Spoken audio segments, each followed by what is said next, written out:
আসসালামু আলাইকুম, সবাই কেমন আছেন? আলহামদুলিল্লাহ আমরা ভালো আছি।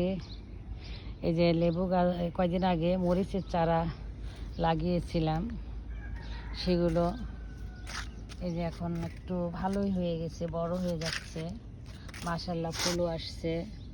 দেখেন কয়দিন আগে লাগিয়েছি, দেখেন গাছগুলো এখন একটু বড় হয়ে গেছে, ফুল আসছে, সব এটাতে ফুল আসছে।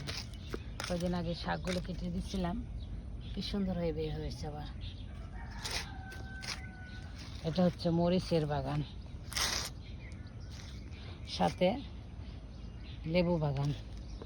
তারপরে এই যে মরিচের বাগান, এই যে ডাঁটা শাক লাগিয়েছে, এটা আম গাছ। মাশাআল্লাহ, কত সুন্দর লাগতেছে।